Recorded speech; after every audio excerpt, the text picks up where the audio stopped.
Hi everyone, and welcome to Chapter 6, Week 6. We are really rolling along, aren't we? So we're on the downhill slide, and we're really starting to see how a lot of this stuff is coming together. I'm excited to talk about our topics today because we're also going to integrate a little bit of the things that we've learned in the past, and you're going to see how there's kind of a lot of crossover between these topics that we discussed and what the benefits are.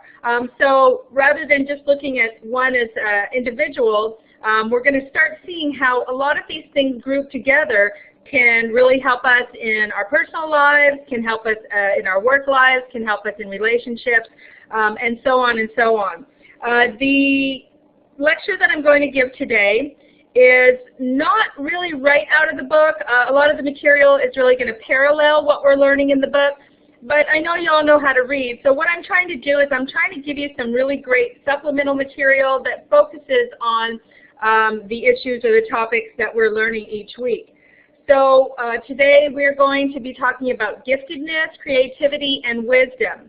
And I'm sure a lot of you that have children kind of are very familiar with the giftedness aspect of the schools that have gifted programs or do testing for gifted children.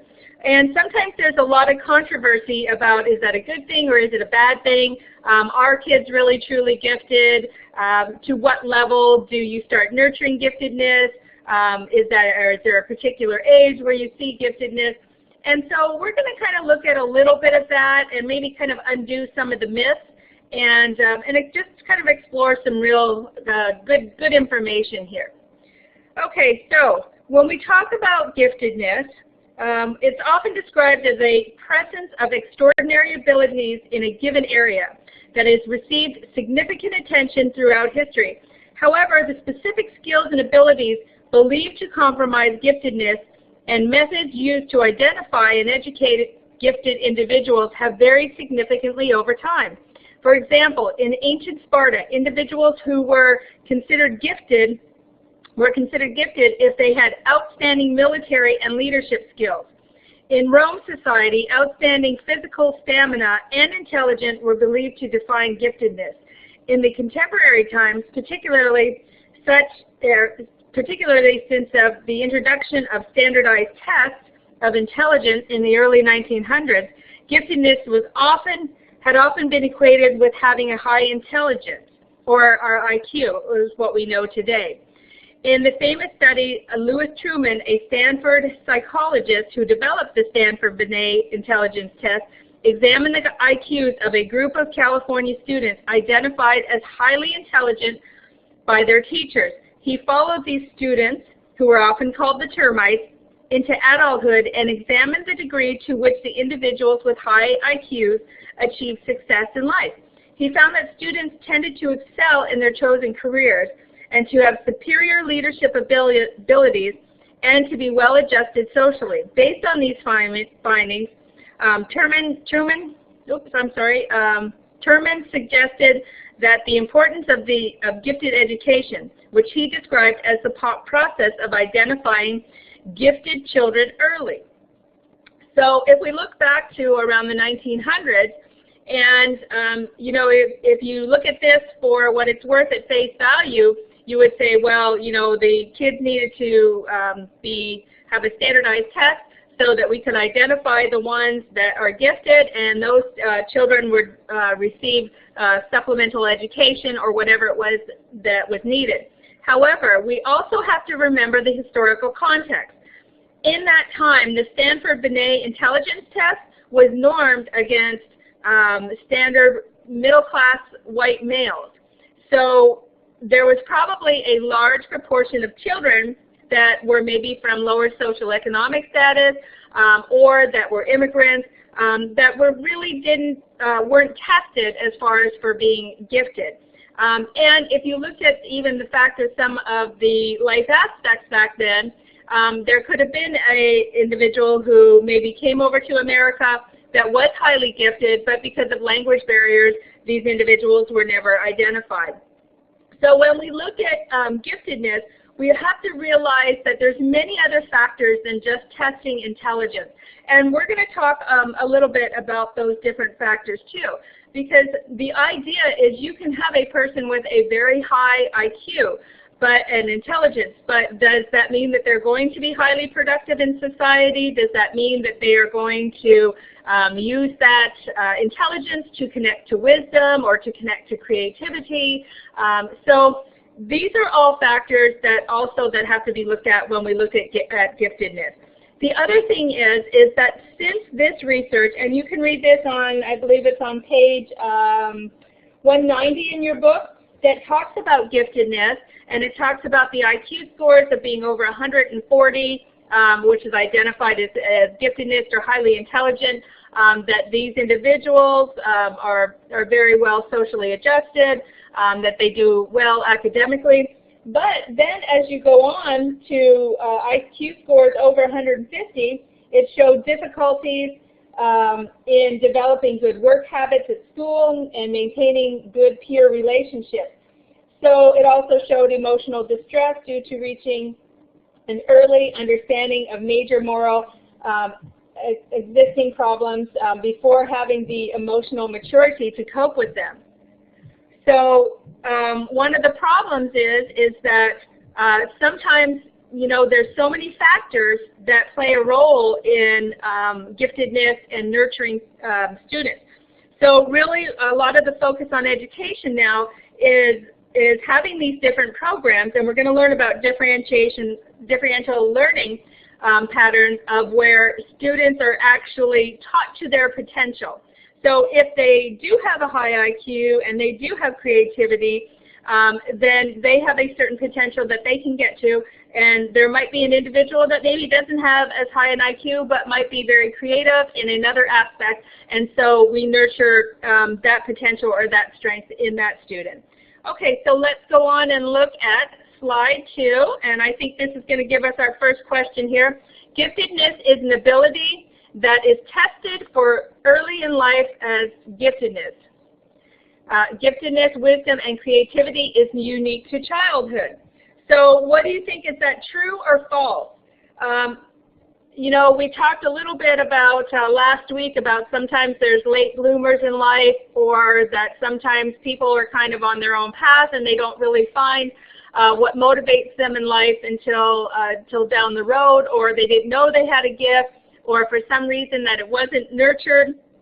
And so really when we look at giftedness and when we look at wisdom and we look at creativity, these are all aspects and factors that can be nurtured throughout life.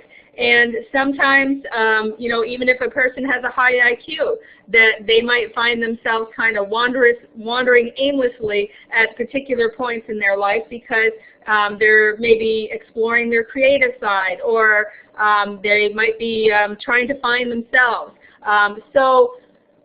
When we look at all of these aspects, especially with giftedness, if you look kind of up in the right corner, it talks about above average ability, task commitment, and creativity. And then right in the center of that is what they will associate with giftedness, is that when all of these are coming together. And this is something that can be developed over a lifetime. Or realized over a lifetime. When we talk about IQ testing, that is something that can be genetic factors, as biological factors, and of course can be nurtured too. However, when we talk about IQ, they really will say that, you know, there's a potential for a person because of their biological or their neurological makeup. All right, so I also, if you'll look in the middle of the page, it talks about the difference between bright students and gifted learners. So I'll just have you read over that while I'm going to read over some more information that I think is very important to looking at the aspects of creativity and giftedness. So the purpose is to increase achievement, motivation, and engagement in learning through an enrichment-based approach to make differentiation easier. In other words, the purpose of being able to identify gifted students and learning to one's potential is that at any given point in that student's life, they might need different things. And so in education, what we try to do with the spectrum of students is give each individual student what they need at that particular time. In other words, so that they can learn up to their potential. The other thing that I want to recognize in this is that there are times where a student might be going through something in their life, and so that might impede their learning in some way. And so even if they are gifted or even if they're a bright student, we might not see that all the time. So then we might have to focus on the more emotional side of what they need. So let's see. We are going to learn about, and I think it's actually on slide 3. I'm going to go to slide 3 because this is the individual that we're going to talk about. So our question 3 is, is it question 3 or question 2? Oh, question 2, who defined the 3-ring model of giftedness? So we're going to talk about this individual, which is Joseph Renzulli, and we're going to talk about what he says about giftedness. We looked at the 3-ring model, and then right in the center, the gifted behaviors. And that's not a typo on behavior. That's actually the, I know in Canada they spell it that way, and perhaps in the UK too, I'm not sure. So that is not a typo. So Renzulli considers 3 factors important for the development of gifted behavior: above average ability, creativity, and task commitment. Without the above average abilities, Renzulli makes a difference between general abilities, like being able to process information, integrating experiences, and abstract thinking, and specific abilities, like the capacity to acquire knowledge and to perform activities. And so it might be, let's see, what's an example of this? So asking a child to build something out of Legos and to build a house, and where one child might build the 4 walls and put a roof on top, and the very creative child might build a 3-layer house with a staircase on the outside, and then make sure that he has solar panels. So it's that abstract thinking that really kind of differentiates the two. So by creativity, Renzulli understands the fluency, flexibility, and originality of thought, and openness to experience, sensitivity to stimulation, and a willingness to take risks. Now, we can go right back to week 1 on this when we talked about happiness, and we talked about risk-taking, and the whole American dream, and looking at what happens if you don't take risks. Then you don't live up to your potential. I know I gave the story that many of you read about stand-up paddling and how scared I was to do that. And I wasn't willing to take that risk because I was afraid that people were going to look at me, or they were going to laugh at me. And once I took that risk, then I really felt good about being able to do that, and I kind of moved on from there. And so part of creativity is willing to be able to try new things. If you're painting, it's being able to try new colors or being able to try something that's a little bit out of the box. So that's what Renzulli looks at as the creative element of it.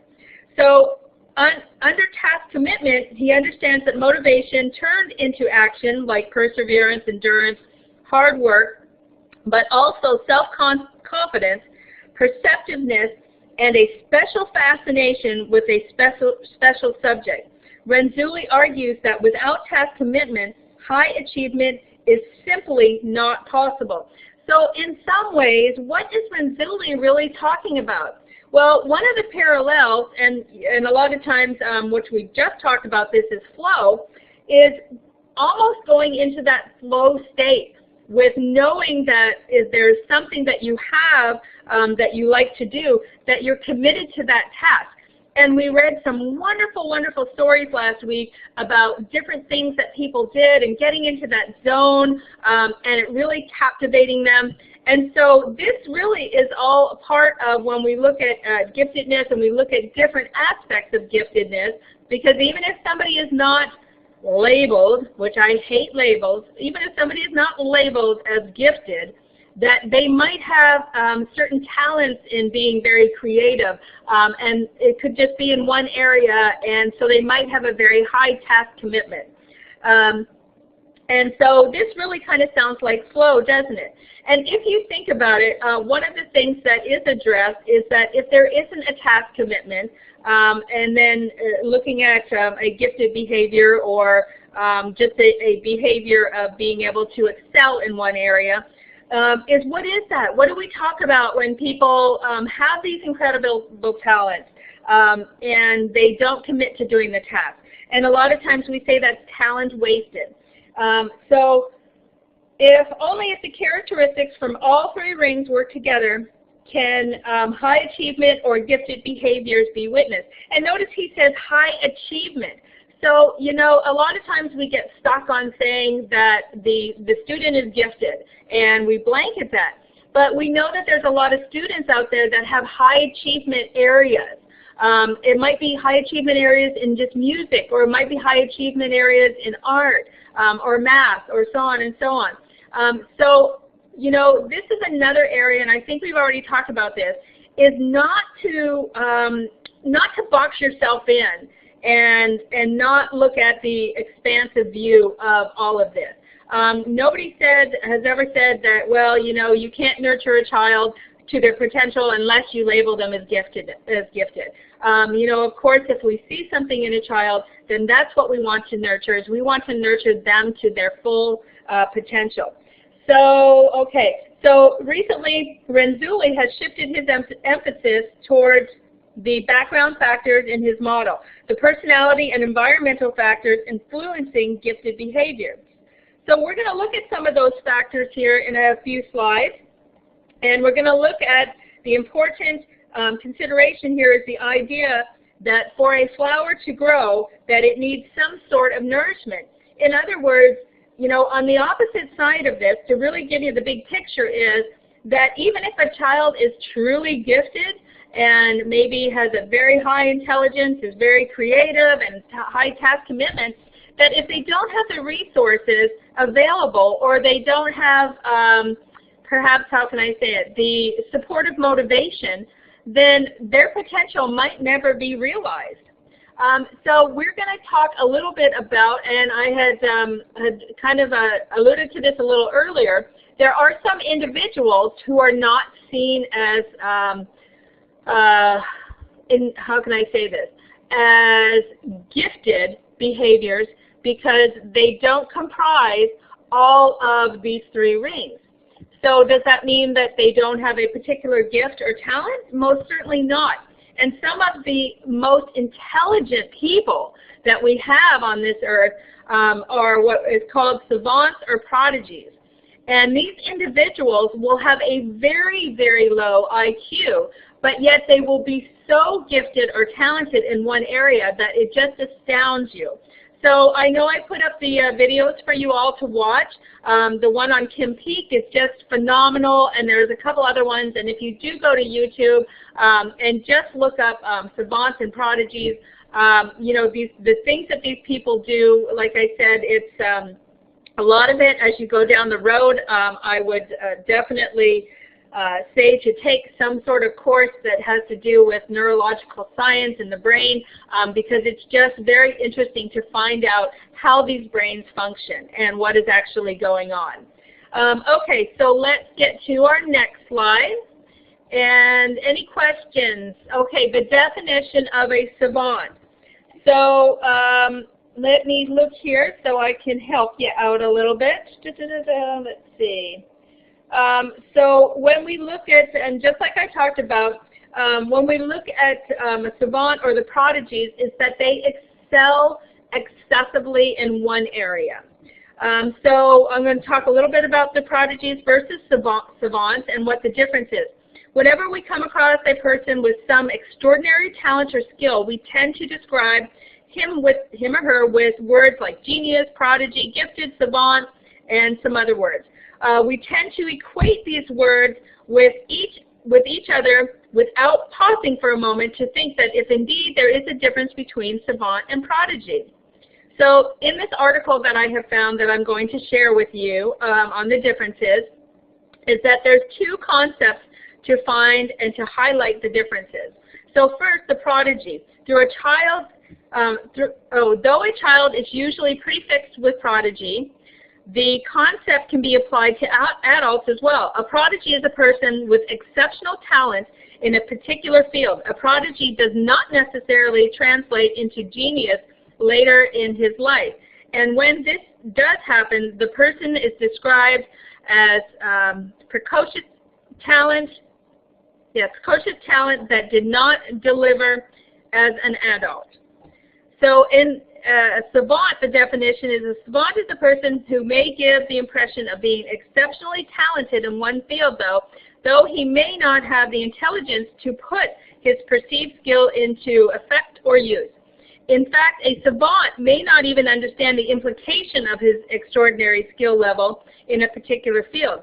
Most savant persons are shown to have very low IQs, and in conjunction might even have other types of diagnosable disorders such as autism. However, not all autistic people are savants.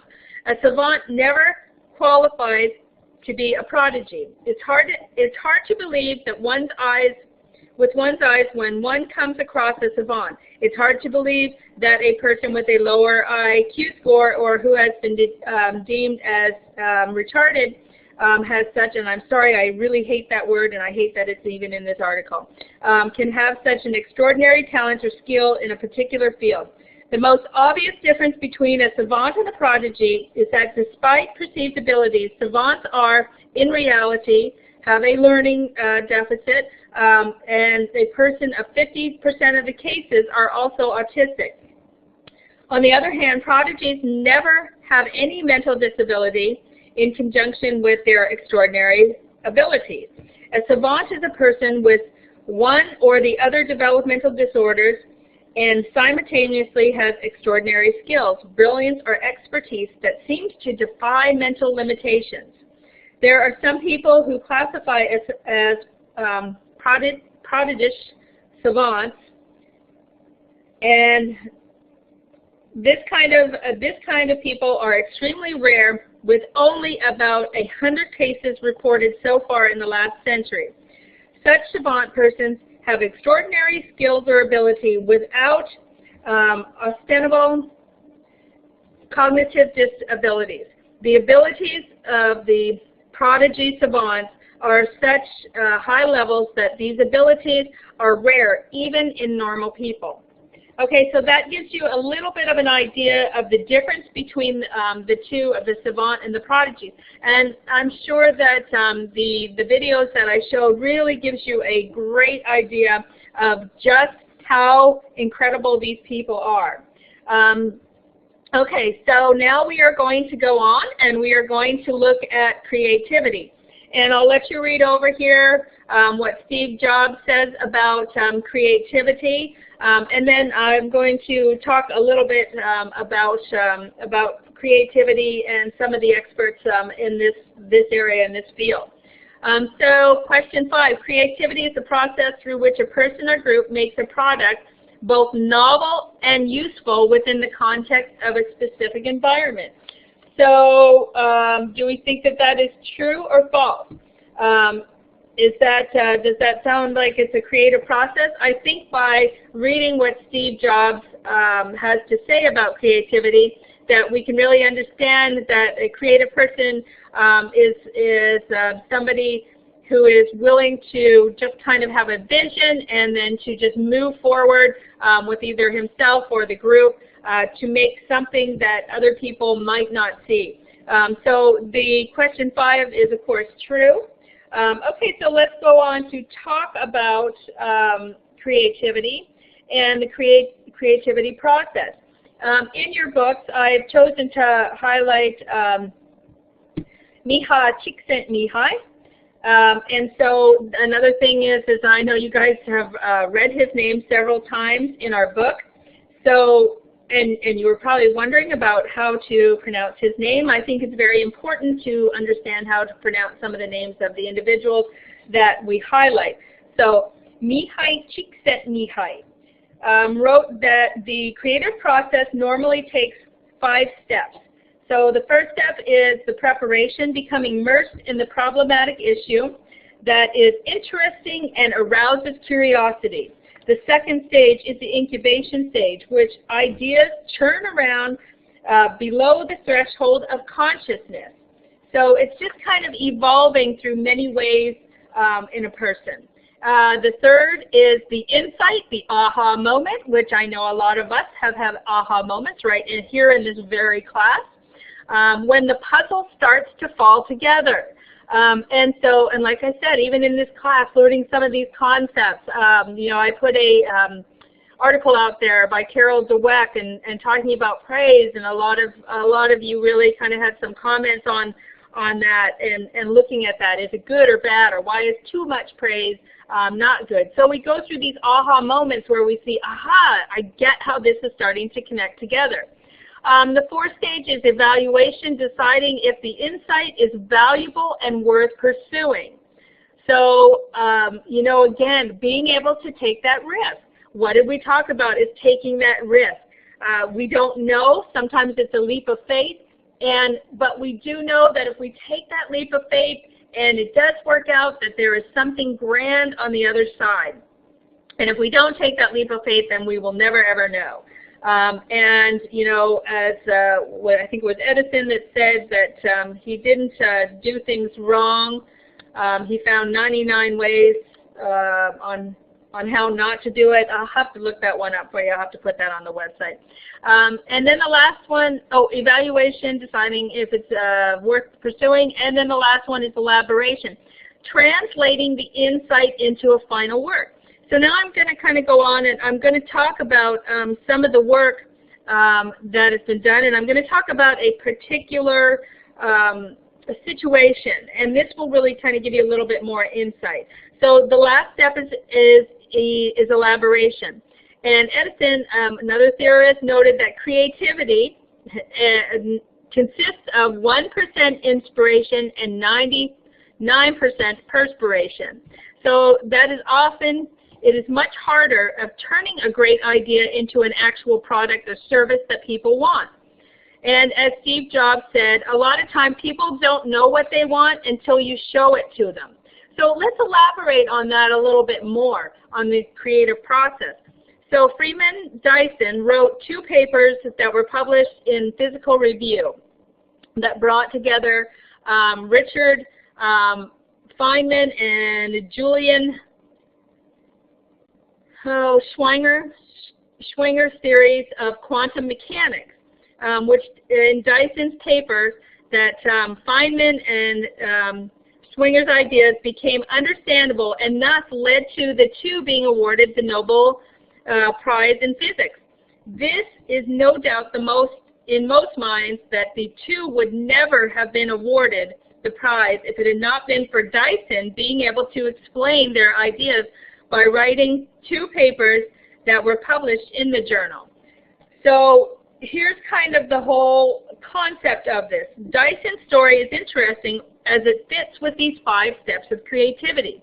The preparation. He goes to Princeton to study under the greats. He gets personally acquainted with the 2 central figures. He pinpoints the problem that the 2 theories need to be elaborated upon and connected, and then goes through a 6-month period of directed preparation. So then he has an incubation. He spends 2 weeks relaxing and reflecting on what he has discovered. Then he goes on to the insight phase, which he hits the aha with the aha, and how to explain and connect the 2. So then he evaluates. He then spends another 6 months evaluating his findings, and then he elaborates.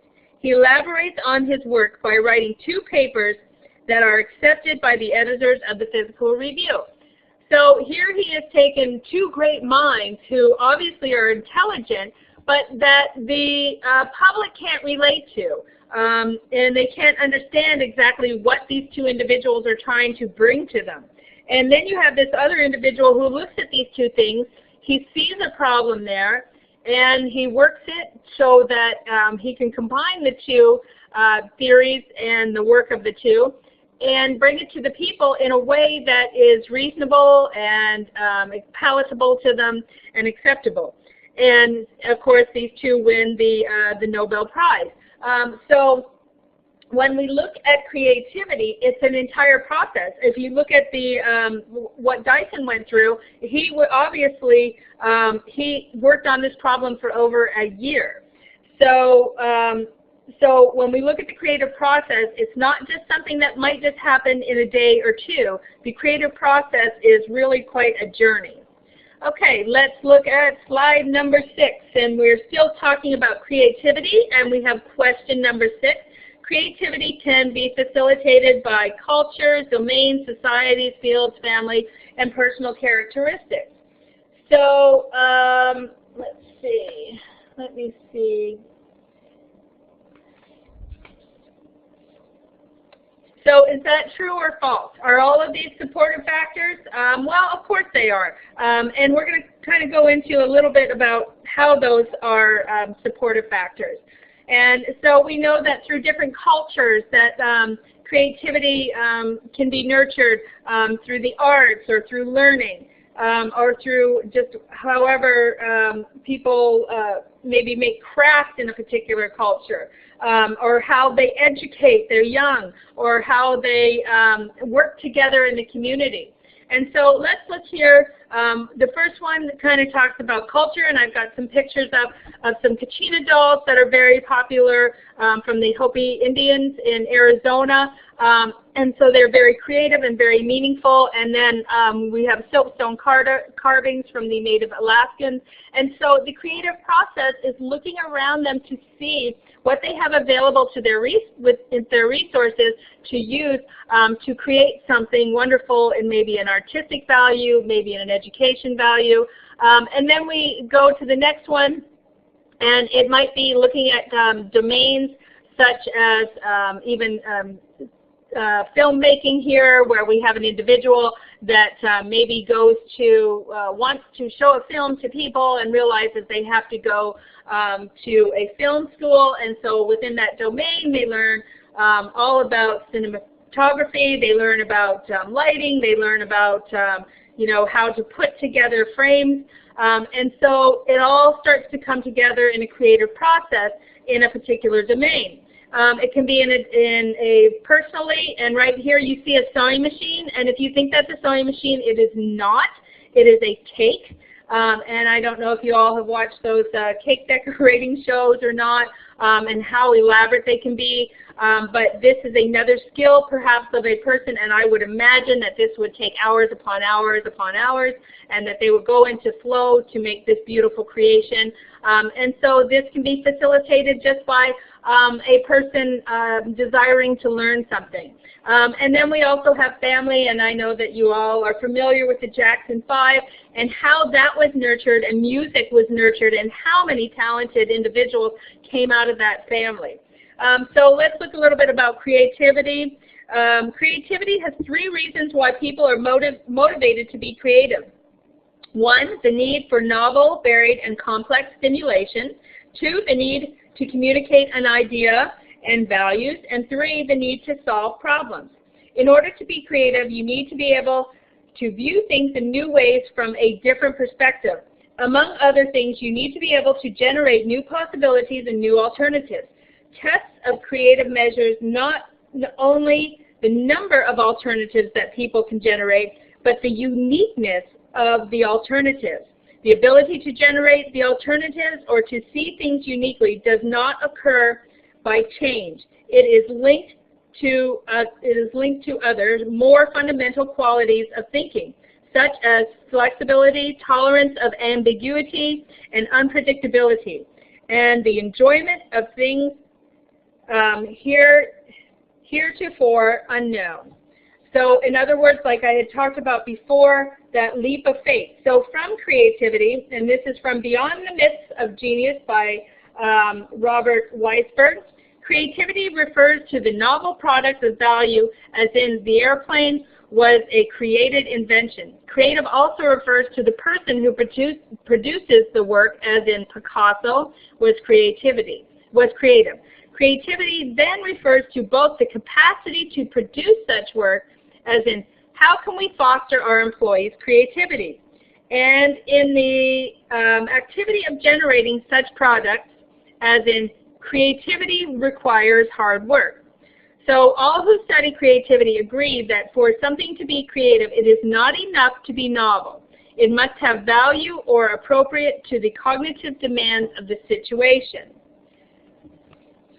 Okay, and I think I have, oh, let me see, what are we on? Slide 6. So again, we're talking about Mihai Csikszentmihalyi and his crossover of flow and creativity. Flow and the psychology, discovery, and invention is the name of his article, or where this information came from. So ways that creativity is commonly used. Persons who express unusual thoughts, who are interesting and stimulating. In short, people who appear to be unusually bright. So people who are experiencing the world in novel and original ways. These are personally creative people or individuals whose perceptions are fresh and whose judgments are insightful, or who make important discoveries that only they know about. Individuals who have changed our culture in some important way. Because their achievements are by definition public, it is easier to write about them.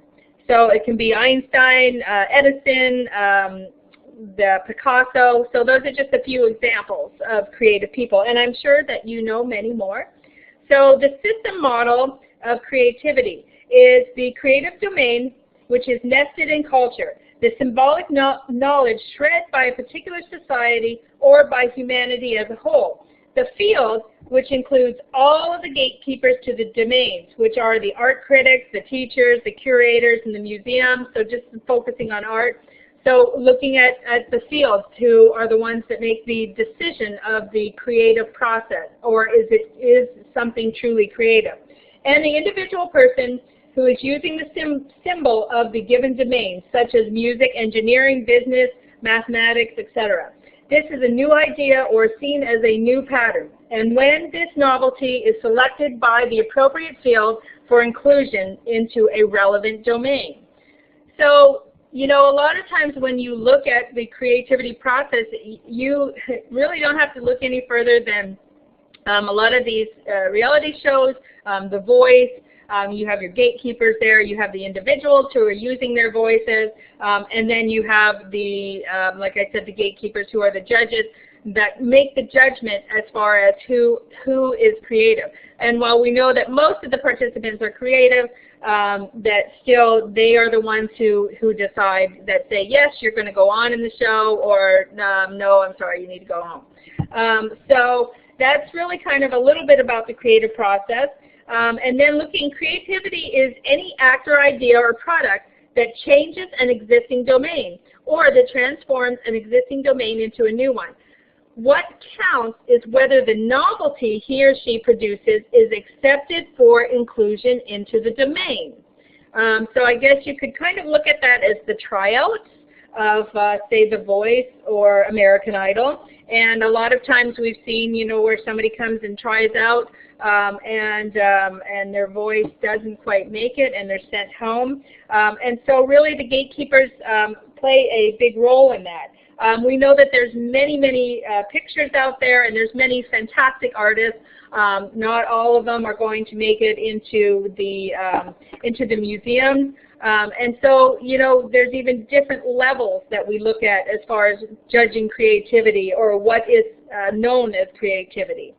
So the characteristics of creative personality. Creative individuals have a great deal of energy, but are also often quiet and at rest. Creative individuals tend to be smart, yet also naive at the same time. Creative individuals have a combination of playfulness and discipline, or responsibility and irresponsibility. So it kind of sounds like creative people have dual personalities here. No, I think it just means that they have well-rounded personalities. Creative individuals alternate between imagination and fantasy at one end and rooted sense of reality in another. Creative people seem to harbor opposite tendencies on the continuum between extroversion and introversion. So in reality, a creative person themselves, their personality really seems kind of creative. It seems like they don't lock themselves into one particular box. So creative people seem to, oh, whoops, I was going to read that one again. Creative individuals are also remarkable, humble, and proud at the same time. Creative individuals, to a certain extent, escape rigid gender roles, stereotypes, and tendencies towards androgyny. Generally, creative people are thought to be rebellious and independent. Most creative people are very passionate about their work, yet they can be extremely objective about it as well. The openness and sensitivity of creative individuals often exposes them to suffering and pain, yet also to a great deal of enjoyment. Okay, so you know, again, we're relating a lot of this to what we've learned in the past about taking risks, about being mindful, about looking around us, about being novel. And so really nurturing all of this, even if we look at the giftedness and creativity, nurturing all of these things even in young kids to take the risk, to see what's out there is very important. Okay, so let's go on to slide 7 here, where we're going to talk about our last topic, which is wisdom.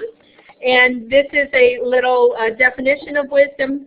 And I'm going to talk a little bit about the definition. The strength of wisdom refers to the ability to take stock in life in large terms, in ways that make sense to oneself and to others.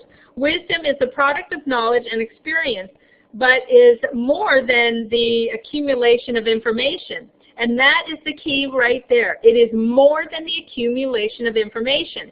So just throw in a question here. Is wisdom equated to intelligence? Is it more beneficial to be wise, or is it more beneficial to be intelligent? So just kind of ruminate on that as we talk about this. It is the coordination of the information, and it is the deliberate use to improve well-being. In a social context, wisdom allows the individual to listen to others, to evaluate, and then offer them good advice. So some famous paragons of wisdom, which include the major religious leaders of history, leaders such as the Buddha, as the Dalai Lama. And so a lot of times when we go and when we look towards wisdom, we look back in a lot of these ancient Chinese proverbs, and we look for wisdom. But you know, you might even think of somebody, and this is one of the things we're going to be talking about this week, is that there's somebody that you know that is very wise. How do you define them between being wise and being intelligent, or are they both? There's a lot of people that I know that maybe only even have a 5th or 6th grade education, but yet I would consider them to be very wise. I was just at the house of a 96-year-old woman who said that her dad built their house. He had a 4th grade education, and they moved to a town, and he had a vision. And his vision was to build the first ever 3-story house that spanned probably, she said, over about 200 miles. Nobody had a 3-story house. So with a 4th grade education, he came up with this vision on how to build a 3-story house. And that 3-story house is still standing in Pennsylvania today. So it's kind of interesting between wisdom, which is somebody who is willing to draw back a little bit, see the big picture, and then make a move, as opposed to somebody who might just say, well, here's the facts, this is what the facts tell us to do, and so this is what we need to do. Would you rather have a doctor who is wise, or would you rather have a doctor who is intelligent? Obviously, you know that they've made it through medical school, so that they have at least that degree of intelligence. However, think about what would wisdom do for a physician or a therapist. What would that do to support them in maybe being a good doctor or being a good therapist or being a good person, a parent, et cetera, et cetera. We can keep that going. Okay, let's move on. I'm off on a tangent. Yes, I know. Okay. So some of the other people that we even look at as being wise or statesmen or stateswomen throughout history, such as Winston Churchill, Eleanor Roosevelt, and so these are all just examples of the strengths of wisdom. So who studies wisdom? Since the, go on to slide number 8. So here, again, this is a great slide to just kind of show what wisdom encompasses. It is something that is nurtured over time. And this just shows the five criteria for wisdom and expert knowledge were developed by. So, and this is actually who we are learning about. So, the 5 criteria of wisdom and expert knowledge, these were developed by Bates and Smith. And so we're going to look at these a little bit more in depth, and you've got a very nice picture up there. So since the time of Aristotle, wisdom has been contemplated by philosophers, theologians, and many more individuals. And they were concerned with the good life and how to live it. So in recent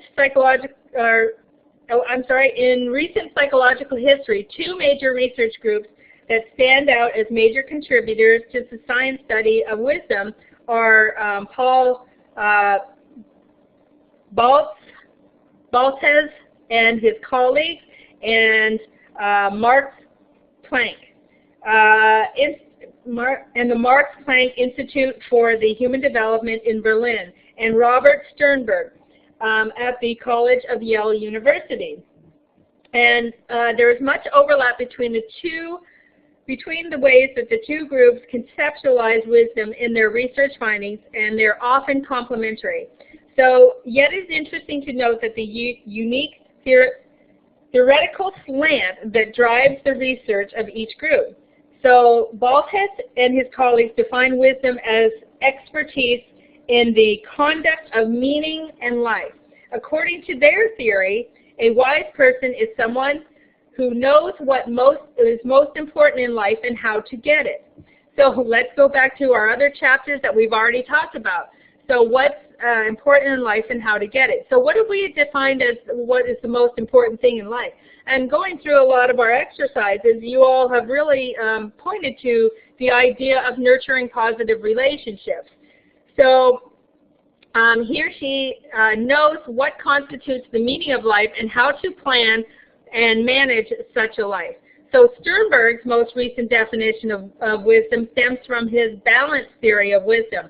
And I think that's highlighted in your books too. According to this theory, people are wise to the extent that they use their intelligence to seek a common good. They do so by balancing their own interests with those of others and those of larger entities. In other words, family, community, and country.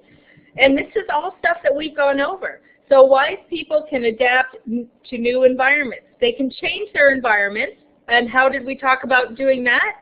By our own thinking and our ability to be mindful of our own thoughts and the ability to talk to ourselves and to assess a situation and to give ourselves options. So see, this is all stuff that's coming together now. Now where was I? Oh, see, I just get too excited over all this stuff. Okay, so they can adapt to new environments, or they can select new environments to achieve an outcome that includes but goes beyond their personal self-interest. Okay, and then I'm not sure what to see. Oh, I've got a little bit more information here for you on wisdom that I think that you'll find interesting. So some interesting research findings about wisdom. Wisdom is a positive predictor of successful aging. In fact, wisdom is most robustly linked to well-being of older people than objective life circumstances such as physical health, financial well-being, and physical environment. It is in a fascinating study of women through midlife, Hartman found that those women who had major changes in their domains of love and work were higher in development of wisdom by midlife. Interestingly, she found that making life changes in the 30s appeared to have a particularly positive effect on the development of wisdom. So what does that sound like? You know, and a lot of times making a life change, maybe going back to school, maybe having a goal or doing something, deciding of making, I don't know, fitness. It could be being more creative. And so sometimes, a lot of times in the 30s, when the kids are getting a little bit older, that we make these changes, and these add to the wisdom of a person. So experiencing stress life events across time can facilitate the development of wisdom. So we talked about this in week 1 or 2, that even these struggles of life's peaks and valleys have meaning to them. And so if we can determine, or if we can find that those bits of meaning, that they are adding to something positive. It might not seem like it at the time, but in reality, as we go through life, it does add to positive attributes of our well-being. So let's see, up to a point, of course. So people seem to benefit from stressful life experiences, particularly if they respond well to them. But as the ratio of negative to positive life experience tips in favor of the negative, wisdom is inhibited.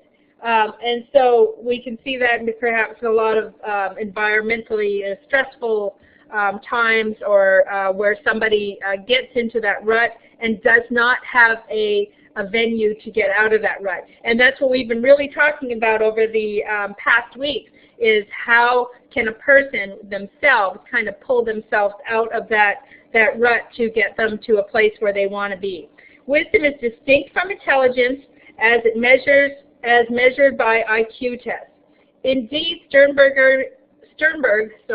goes so far as to suggest that intelligent, well-educated people are particularly susceptible to 4 fallacies that inhibit wise choices and actions. And so we're going to read about these a little bit down the road. As you read the list, see if you can generate relative examples of famous political and business leaders who have been susceptible to these fallacies. So egocentrism, thinking that the world revolves around them, or at least it should, acting in a way that benefits yourself regardless of how the behaviors affect each other. So the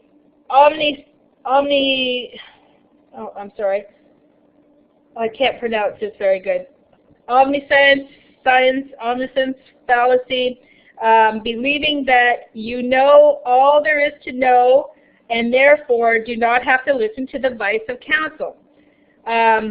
The omnipotence fallacy, believing that your intelligence and education somehow makes you all-powerful. Well, I received a degree, so of course I must be the all-knowing.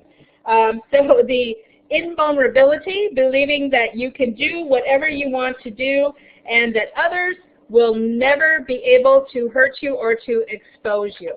So those are some fallacies that intelligent people have when they don't use that element of wisdom. So developing wisdom.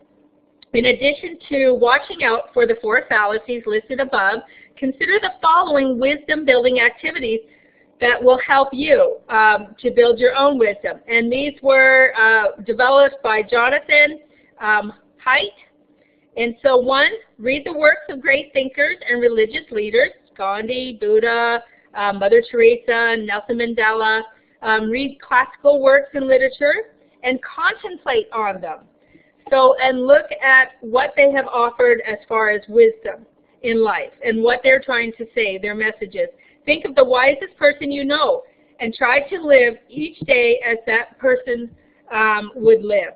Look up to prominent people in history and learn their views on important issues of their day. Volunteer at a nursing home and talk with residents about their lives and lessons that they have learned. Subscribe to 2 news articles that are on opposite ends of the political spectrum, and read them both and consider both sides. Remember that wisdom, like other character strengths, remember, like all other character strengths, are something that can be developed and can be nurtured throughout life. However, we know that wisdom is developed more in the later parts of life. So let's go on. I think we're either to our last slide or our second to last slide. I don't know if I missed one. Did I miss I think I missed a question for you all. Let's see. Let me go through these real quick. No, I told you that one. The final stage. Okay, I think I missed question 6, where wisdom is developed. Yes, I'm sorry. Wisdom is associated with which stage of development? Well, we've just kind of been talking a lot about older people. We've been talking about history. We've been talking about Eleanor Roosevelt, Buddha, Gandhi. So really, if you just kind of take that whole group of individuals, wisdom is developed in the final stage. We know kids that maybe have said things that we think are wise, but they have not developed wisdom. Wisdom comes over time through experience and through paying attention to the world and then understanding. Okay, so last little aspect that we have to deal with here on wisdom and Sternberg's his triarchic theory for intelligence. And so this was formulated by Robert Sternberg. And so this theory by itself was groundbreaking in that it was among the first to go against the psychometric approach to intelligence and take a more cognitive approach. Sternberg's definition of intelligence is a mental activity directed towards purposive adaptation to selection and shaping of real-world environments that are relevant to one's life. So, which means that the intelligence is how well an individual deals with the environmental changes throughout their lifespan. Sternberg's theory comprises of 3 parts. Let's see. Oh, I've got it on another piece of paper. Sorry. Componential, the experiential, and the practical. So, in other words, looking at the different different components that are involved. Oh, and that doesn't have it. Okay, it kind of shows it up here on this slide of looking at the ability of the context. And so either taking that context and using that to adapt to a new environment. Experience, either that can come from past or present experiences, and being able to use those and to say, yes, that worked, no, it didn't work, and then to, again, use that to either your benefit, and then to take all that information and be able to process that information and perhaps developing a new skill, or to do something in a different way that is maybe faster, maybe is easier, or more beneficial. And so when we look at this theory of intelligence, it's made up of the analytical intelligence, and is it just made up of analytical intelligence and practical intelligence? Well, we know that there's actually 3 components to it. So when we look at, let's see, I am so sorry, I have not done a good job of keeping up with my papers here. I guess I got a little too excited. So this theory of intelligence is made up of analytical intelligence and practical intelligence. But here we know, I've just talked about the 3 different components. So it actually has the 3 components. And so really it is a process of being able to look at ourselves and to learn and grow. Really that's what this theory is all about. Okay, on to the last slide. I know I've been a little bit long, but conceptualizing and measuring personal wisdom. And so this really kind of gives you, this is a little bit simpler form here to look at intelligence, and I think it's just a little bit easier, is to understand ourselves and to, growth and self-regulation by saying, taking those risks and maybe evaluating what went right, what went wrong, and then incorporating that maybe into a new product or into a new product, and then understanding that some things you can't put down on paper. There's going to be some ambiguity, and so we have to understand that those answers or those questions maybe will be answered later down the road. So then we look at self-relativism. How does that relate to me? And then interrelating that, whatever that process is, and saying, this is better for me, this is better for the world, how is this all integrated? And then understanding ourselves and our own views. We talked about before that sometimes we don't even understand what we want because we never respond to ourselves. We never talk to ourselves in a way just like we would talk to a friend and say, well, what is it that you like? And so a lot of this with wisdom is really coming into our own to understand ourselves and to establish that self-knowledge. Okay, I know I've gone way over. I love these topics. They are so great to just discuss with you all. There's a lot of choices on our discussion boards this week. I really look forward to seeing what you all come up with, and I can't wait to get in the tank with y'all. So have a great rest of the week, and I will be talking to you soon.